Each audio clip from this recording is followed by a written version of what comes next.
नमस्कार, news nation पर Okinawa presents champions की जंग देख रहे हैं आप। आपके साथ मैं हूं मोनू चहल, हमारे साथ अखिल भी हैं।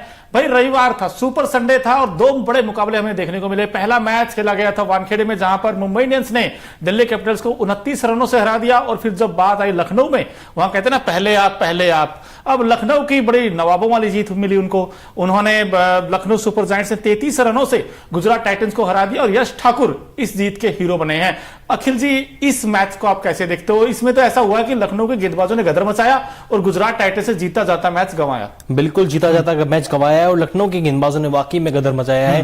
वो जो उनकी लखनऊ की एक टैगलाइन है ना कि मुस्कुराइए आप लखनऊ में हैं, वाकई में आज गाना स्टेडियम में मुस्कुराने वाला काम किया है, मुस्कुराने वाला परफॉर्मेंस किया है लखनऊ सुपर जायंट्स एलएसजी के गेंदबाजों ने। 164 रन डिफेंड करना बिल्कुल भी आसान नहीं होता और 164 रन T20 क्रिकेट में मतलब बहुत आम बात है। 164 रन बनाना कोई मुश्किल चैलेंज नहीं है, लेकिन इकाना स्टेडियम की पिच इतनी खराब पिच है ना, यहां पर एक बार फिर से एलएसजी के गेंदबाजों का बोलबाला देखने को मिला। और वो भी तब जब 54 पर पहले पार्टनरशिप हो चुकी थी। पहले विकेट की पार्टनरशिप के लिए शुभमन गिल ने और साई सुदर्शन ने 54 रन जोड़े।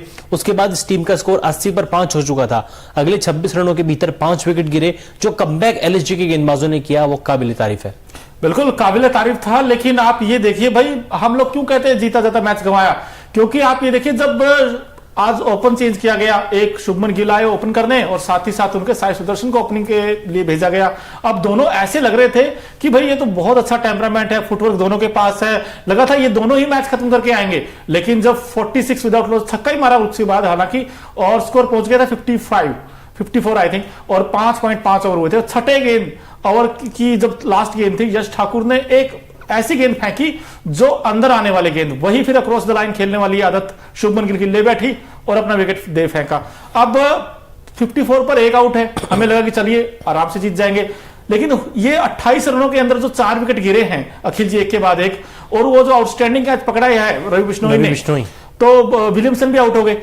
अब क्या ये कहते ना थाली में आया हुआ मैच इन्होंने गंवाया? ये तो बिल्कुल थाली में रखा हुआ मैच आपने गुजरात को, मतलब लखनऊ को थमा दिया। गुजरात की शुरुआत बड़ी अच्छी हुई थी। शुभमन गिल की बात कर लीजिए, साई सुदर्शन की बात कर लीजिए, मोनू बिल्कुल भी बड़ा टारगेट नहीं था। 164 चेजेबल टारगेट था, जैसे मैंने पहले भी कहा। उसके बाद आपके पास विलियमसन है, भरत BR है जो कि आज डेब्यू करने का मौका मिला लेकिन कुछ नहीं कर पाए। रिद्धिमान साहा को इस टीम ने बाहर किया था, जबकि मैं कह रहा हूं कि शायद ये बड़ी गलती थी। रिद्धिमान साहा को आपने जो काम दिया है 2022, 2023, 2024 तीनों सीजन में उसने वो काम बखूबी किया। उनका काम है जाते ही पहली गेंद से बड़ा हिट लगाना, शुरुआत देना। हालांकि उसको बड़ी पारी में कन्वर्ट नहीं कर पाते, लेकिन वो शुरुआत टीम को एक अच्छी देते हैं। आपने उनको बाहर किया। उसके बाद मिडिल ऑर्डर पर आज प्रेशर देखने को मिला। विजय शंकर, दर्शन नालखंडे को ऊपर भेजा, उसकी कोई जरूरत नहीं थी। राहुल तेवतिया अकेले नजर आए। डेविड मिलर पहले इस टीम का हिस्सा नहीं थे, इंजर्ड चल रहे हैं। मैं यही बात आपसे पूछना चाहता हूं कि भाई डेविड मिलर को इन्होंने बाहर कर दिया। अब वो खिलाड़ी जो बड़ा मैच विनर है, अब जरूरी हर, लेकिन एक पक्का मैच जिता देगा वो, मुझे पता है कि 5 मैचों में इंजर्ड है इसलिए। लेकिन ये विलियमसन किस काम के भाई? पिछला मुकाबला भी नहीं चले, आज भी देखिए 5 गेंदों पर 1 रन बनाया। वो विलियमसन जो हम कहते हैं ना विकेट गिरने के बाद, तो विलियमसन एक जस्ट लाइक दीवार है। वो भाई गेम चलाना जानते हैं, उनमें वो सेंस है, उनके पास वो फुटवर्क है, उनके पास वो टेम्परामेंट है। आज देखिए 5 गेंदों पर 1 रन क्या जस्टिफाई करता है विलियमसन को? सॉफ्ट डिसमिसल आउट हुए वैसे भी, और रवि बिश्नोई को उस गेंद को खेल नहीं पाए और डिफेंस करते हुए आउट हुए। फॉलो थ्रू में क्या गजब का कैच पकड़ा बिश्नोई ने एक हाथ से। आई थिंक ये आईपीएल 2024 का one of the best catch है। बिल्कुल बेस्ट, इसमें तो पूरा क्रेडिट रवि बिश्नोई को जाता है। खुद के फॉलो थ्रू में इस तरह का कैच लपकना, हवा में उछल के गोता खाते हुए इतना शानदार कैच लपका है, तारीफ बनती है। क्विंटन डिकॉक अभी तक एलएसजी के लिए लगातार अच्छा करते आ रहे थे। आज टीम जीती है लेकिन इनका बल्ला नहीं बोला। 4 गेंदों में 6 रन बनाकर आउट हुए। स्ट्राइक रेट 150 का था। चलिए अच्छी बात है कि एलएसजी के नाम एक और जीत आई है। इनकी जीत की हैट्रिक हो चुकी है, लेकिन मैं बड़ा निराश हूं केएल राहुल की बल्लेबाजी से। केएल राहुल अच्छी कप्तानी कर रहे हैं, इस बात में कोई दो राय नहीं है कि इस सीजन केएल राहुल ने कमाल की कप्तानी की है। और वो जो कहते हैं ना कि बॉलर्स का कप्तान, वो केएल राहुल साबित हुए हैं। मयंक यादव को लेकर आना हो, निकोलस पूरन जिस तरीके की उन्होंने बल्लेबाजी की है, उसके अलावा मार्कस स्टोइनिस को ऊपर भेजना हो, ये यार कप्तानी बड़ी अच्छी कर रहे हैं। बिल्कुल, लेकिन बल्ला नहीं चल रहा है यार। क्या बल्ला नहीं चल रहा? बल्ला नहीं चल रहा है, लेकिन फिर लग रहा है आप मेरी बातों पे ध्यान नहीं देते हो। नहीं, अरे मैं कह रहा हूँ एलएसजी की तो जीत आ गई, लेकिन गुजरात टाइटंस क्या करें? अब लगातार तीसरी हार है अखिल जी, और ये 2 पॉइंट बड़े इंपॉर्टेंट हैं। आप ये भी तो देखिए अखिल जी, क्योंकि आप बैक टू बैक जब मैचेस हारते हैं तो आपकी टीम में कॉन्फिडेंस भी डाउन होता है। अब आपने आज अच्छी बॉलिंग की है, नो डाउट गुजरात टाइटंस ने भाई 163 पर रोका है, लेकिन 164 बनाने के लिए भाई इनकी बैटिंग को हुआ क्या है कि वो जो मिडिल ऑर्डर का कोलैप्स होना, ये सबसे बड़ा सेटबैक। और आई थिंक अगर आपसे पूछा जाए भाई मैच का टर्निंग पॉइंट क्या है, मुझे तो गिल का विकेट ही टर्निंग पॉइंट लगता है, क्योंकि वहां से फिर उसके बाद तो पतन होता चला गया, एक के बाद एक ताश के पत्तों के जैसे बिखर गई टीम। बिल्कुल ताश के पत्तों के जैसे बिखर गई।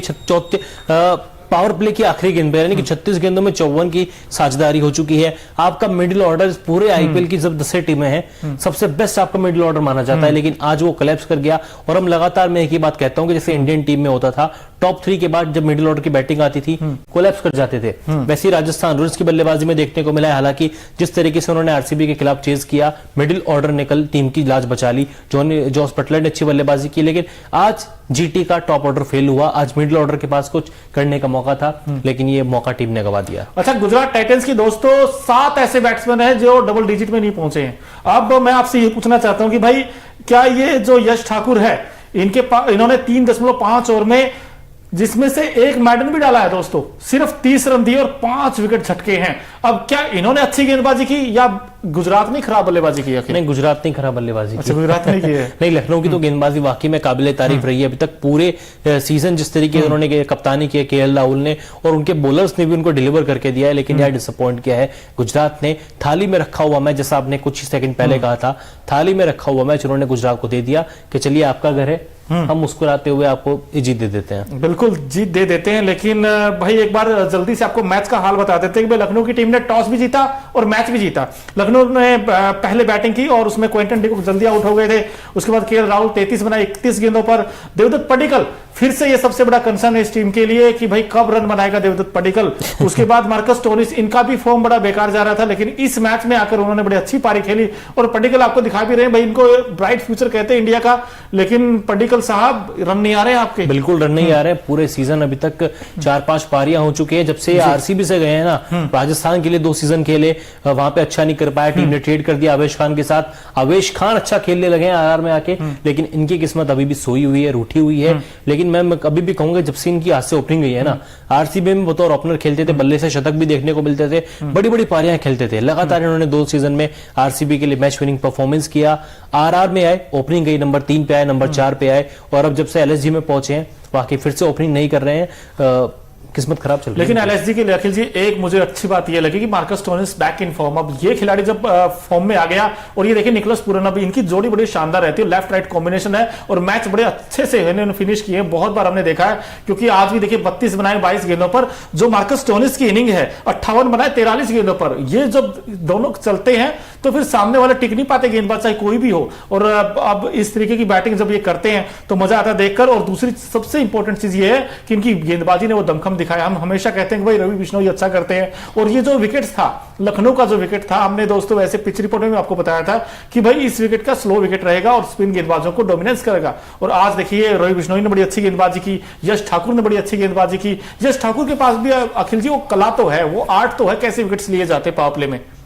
बिल्कुल, कलकत्ता के 25 साल के गेंदबाज है, युवा तेज गेंदबाज हैं, और जब से एलएसजी खेलना शुरू किया तब से एलएसजी की टीम से खेल रहे हैं। 2023 में इनका अच्छा परफॉर्मेंस था, कई सारे मैचेस जिताए भी थे टीम को, और आज इस सीजन का इन्होंने पहला 5 लिया है आईपीएल 2024 का। ये पहला 5 है। पूरे 4 ओवर की गेंदबाजी तो की भी नहीं है, 3.5 ओवर की गेंदबाजी की, उसमें 30 रन देकर 5 बड़े विकेट अपनी जेब में डाले। बिल्कुल जेब में डाले। लेकिन गुजरात टाइटंस का क्या हुआ फिर? जैसे 164 का टारगेट था, अब साई सुदर्शन और शुभमन गिल बड़े अच्छे पॉजिटिव फ्रेम माइंड से दिखे दोनों बैट्समैन। ऐसा लग रहा था कि यार दोनों बड़े अच्छी क्लास दिखा रहे हैं। लेकिन उसके बाद फिर विलियमसन, फिर उसके बाद शरद बियार, विजय शंकर, दर्शन नालकंडे, एक के बाद एक फिर तो बस लाइन लगी आयाराम गयाराम वाली कहानी आ गई। मुझे लगता है मोनू के वो अहमदाबाद का मीठा खाना खा खा के पक गए होंगे। उनको लगा कि लखनऊ में है टुंडे कबाब खाए जाएं, और वैसे भी रात का समय है, जल्दी मैच खत्म करेंगे, अच्छे टुंडे कबाब खाएंगे, बिरयानी खाएंगे। ठीक है, बिरयानी तो जरूर खाइए, लेकिन दोस्तों ये हार चुभेगी इनको। 164 बनाने थे और आप 33 रन से हार गए। 33 रन बहुत होते T20 फॉर्मेट में अखिल जी, 33 रन बहुत होते हैं, लगातार दूसरी हार भी है। और ये ऐसा स्कोर भी नहीं था कि 200 प्लस बनाना आपको टारगेट, 164 नहीं बना सकते यार। तो और लगातार तीसरी हार अब इस टीम के पास, दूसरी हार इनफैक्ट। हाँ जी, तो फिर भी भाई हार तो है ही, लगातार 2 हार। उसके बाद तो कई सारे सवाल भी आपकी टीम के ऊपर कि मिडिल ऑर्डर आपका क्या है, क्या विलियमसन का क्या करेंगे। तो सवाल बहुत सारे हैं, लेकिन हमने एक चीज तो देखी अखिल जी आज मैच में, बहुत सारी चीजें हमने देखी भाई। रवि बिश्नोई की वो गेंद, वो कमाला कैच देखा हमने। इनफैक्ट क्विंटन डिकॉक आज जल्दी आउट है, वो भी हमने सेलिब्रेशन देखा विकेट लेने के बाद। और इसके अलावा हमने एक और अच्छी चीज ये भी देखी कि भाई यश ठाकुर के 5 विकेट, वैसे इसके अलावा और भी बहुत कुछ देखा। तो पहले नजर डालते हैं जिस खिलाड़ी ने इस मैच में सबका दिल जीता है, तो Okinawa effective player of the match कौन है, एक नजर डालते हैं। अखिल जी बताइए आप। ये तो है भाई मार्कस स्टोइनिस। जैसे आपकी कि मैं स्क्रीन पर आ रही है, लगातार मैं कहता था कि ये खिलाड़ी 7वें 6ठे या 8वें नंबर का बल्लेबाज नहीं है, ये प्रॉपर ऑलराउंडर है। इनको आप टॉप ऑर्डर में भेजिए, 4थे 5वें नंबर पर इनको बैटिंग करने के लिए भेजिए और देख लीजिए लगातार जब से 4थे नंबर पर इनको बैटिंग करने का मौका मिला है। पिछले मैच में एक अच्छी पारी खेली, 50 नहीं आई थी, लेकिन आज 43 गेंदों में 58 रन, 135 का ऑलमोस्ट स्ट्राइक रेट, 4 चौके 2 लंबे लंबे छक्के। मार्कस स्टोइनिस ने आज साबित कर दिया है कि वो नंबर 7 के प्लेयर नहीं है। आप उनको ऊपर खिलाएंगे तो वो आपको मैच जिता कर देंगे। बिल्कुल मैच जिता कर देंगे भाई। मार्कस स्टोइनिस ऐसे खिलाड़ी है जो गेंद भी करते हैं, बैट भी करते हैं, और बैटिंग से बड़ा इंप्रेस किया इन्होंने। इनके 58 बड़े इंपॉर्टेंट थे और बड़े क्रूशियल स्टेज पर आए थे। अब ये Okinawa effective player of the match बने हैं, और जैसे ओकिनावा की स्कूटी अच्छा माइलेज देती है और इफेक्टिव भी है, और ये पारी बड़ी इफेक्टिव थी अखिल जी आज। ये अपनी टीम को अच्छा माइलेज देते हैं। बिल्कुल आज तो अच्छा क्या गेंदबाजी का मौका नहीं मिला, अगर गेंदबाजी करते तो उसमें भी विकेट लेते। पिछले मैच में गेंदबाजी की थी और एक विकेट भी लिया था, 1 ओवर की गेंदबाजी, उसके बाद बड़ा अलग तरीके से डांस करके